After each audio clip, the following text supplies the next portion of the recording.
नफली एतिकाफ करने का सही तरीका क्या है, इसकी नियत कैसे करते हैं और कितने दिन का नफली एतिकाफ किया जाता है? क्या 5 दिन के लिए, 3 दिन के लिए या 7 दिन के लिए नफली एतिकाफ कर सकते हैं? और बहुत सी खवातीन का ये भी सवाल है कि उनकी माहवारी 22वें, 23वें या 20वें रोजे के बाद किसी दिन खत्म हुई तो क्या अब वो एतिकाफ अदा कर सकती हैं? तो आज की इस वीडियो में आपके इन सभी सवालों का जवाब जरूर मिलने वाला है, तो इसलिए आपने वीडियो को एंड तक लाजमी देखना है। सबसे पहले आपको एतिकाफ की इकसाम के बारे में पता होना चाहिए। एतिकाफ की 3 इकसाम है। एतिकाफ वाजिबा। एतिकाफ वाजिबा उसे कहते हैं कि एक आदमी ये कहे कि अगर अल्लाह मेरा ये काम कर दे तो मैं एतिकाफ बैठूंगा। अब अगर उसका वो काम हो जाए तो उसके लिए एतिकाफ बैठना जरूरी है। दूसरे नंबर पर आता है एतिकाफ सुन्नत मुअक्कदा अल कफाया, जो आप 20वें रोजे को बैठ सकते हैं, यानी 20वें रोजे को सूरज गुरूब होने से पहले नियत कर लेते हैं और उसके बाद हम ये एतिकाफ बैठ जाते हैं, जो 10 दिन का होता है, चांद रात को उठा जाता है। अब तीसरे नंबर पर आता है नफली एतिकाफ। अब जो पहले 2 एतिकाफ के बारे में हमने बात की उनके लिए रोजा शर्त है, जबकि नफली एतिकाफ के लिए रोजा शर्त नहीं। अब अगर आप नफली एतिकाफ बैठ गए हो तो इसमें आप कोई भी काम कर सकते हो। इसमें आप अपनी एतिकाफ की जगह से बाहर भी निकल सकते हो और दोबारा एतिकाफ वाली जगह पर आके नियत करके दोबारा दाखिल हो सकते हो। इसके लिए रोज़ा शर्त नहीं। इसमें आप दुनियावी काम काज भी कर सकते हो, चाहे वो बच्चों को पढ़ाना हो, अपनी ऑनलाइन क्लासेस लेनी है, कुछ भी काम है वो आप कर सकते हो। जबकि बाकी 2 एतिकाफ में ऐसा नहीं है कि आप बिला ज़रूरत अपनी जगह को नहीं छोड़ सकते और ना ही ज़्यादातर आप दुनियावी काम काज में मसरूफ़ रह सकते हो। दुनियावी काम काज उन एतिकाफ में भी किए जा सकते, लेकिन इतना ज़्यादा दुनियावी काम काज में मसरूफ़ रहना उन एतिकाफ में सही नहीं, जबकि नफली एतिकाफ में आप दुनियावी काम काज भी कर सकते हो। अब नफली एतिकाफ के लिए आप कोई भी दिन मुख्तस कर सकते हो। आप 1 दिन के लिए बैठ सकते हो, 2 दिन के लिए बैठ सकते हो, 3 दिन के लिए बैठ सकते हो। जितना आप चाहो उतने दिन का आप एतिकाफ अदा कर सकते हो।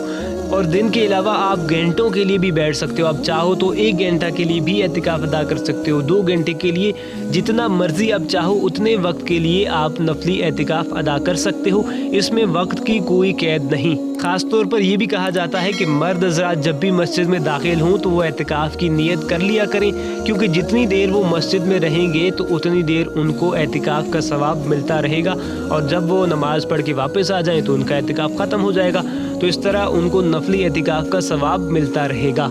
और इसी तरह औरतें भी अपना ख़ास वक्त मखसूस करके इसी तरह नफली एतिकाफ अदा कर सकती हैं, जितने दिन का उनका दिल करता है। चाहे 3 दिन के लिए करना चाहती हैं, 5 दिन के लिए, 7 दिन के लिए, या कुछ टाइम के लिए वो एतिकाफ अदा करना चाहती हैं तो वो ये एतिकाफ अदा कर सकती है, क्योंकि इसमें वक्त की कोई कैद नहीं। इस एतिकाफ के लिए भी वही सेम प्रोसीजर है। अगर औरतें घर में एतिकाफ अदा करना चाहती हैं तो उनको क्या करना होगा, अपनी मखसूस जगह जहाँ पे वो नमाज पढ़ती हैं कोशिश करें कि उसी जगह को एतिकाफ के लिए मुख्तस कर दें और वहाँ पर एतिकाफ बैठ जाएं। नियत करके इस एतिकाफ में दाखिल हो जाएं और अपना एतिकाफ अदा करें। इस एतिकाफ के लिए रोज़ा शर्त नहीं। इस एतिकाफ में आप मज़ीद दुनियावी काम काज भी कर सकती हैं, मोबाइल चला सकती हैं और बाकी जितने काम काज हैं आपकी ज़िंदगी से जुड़े वो भी आप कर सकती हैं। जो सुन्नत मुअक्कदा अल कफाया एतिकाफ है उसके अंदर या फिर वाजिबा एतिकाफ के अंदर जो शराइत थी, अब उस कदर शराइत नहीं है।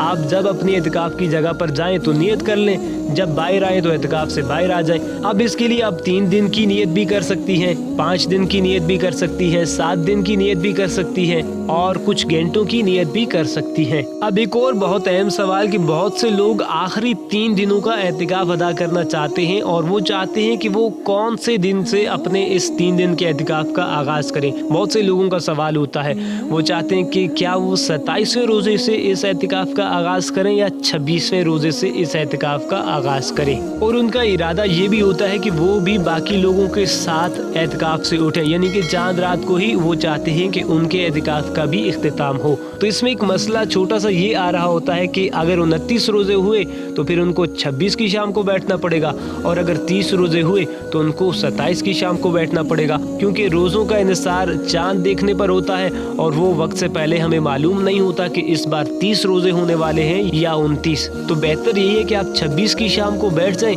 और अगर 29 रोज़े हुए तो उस दिन उठ जाइए, और अगर 30 हुए तो 30 के बाद उठ जाइए।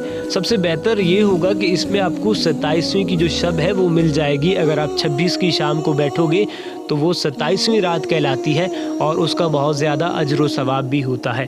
خیر، آخری عشرے کی سبھی طاق راتیں بہت فضیلت والی ہیں، کیونکہ ان سبھی کے بارے میں کسی کو معلوم نہیں کہ کون سی رات لیلۃ القدر کی ہے، تو اس لیے وہ سبھی طاق راتیں بہت امپورٹنٹ ہوتی ہیں۔ لیکن 27ویں کو کچھ زیادہ اہمیت ہے ہمارے ہاں، تو اگر آپ 26 کی شام کو بیٹھ جائیں گی تو وہ زیادہ بہتر رہے گا۔ امید ہے آپ کے بہت سے سوالات کا جواب دے پایا ہوں۔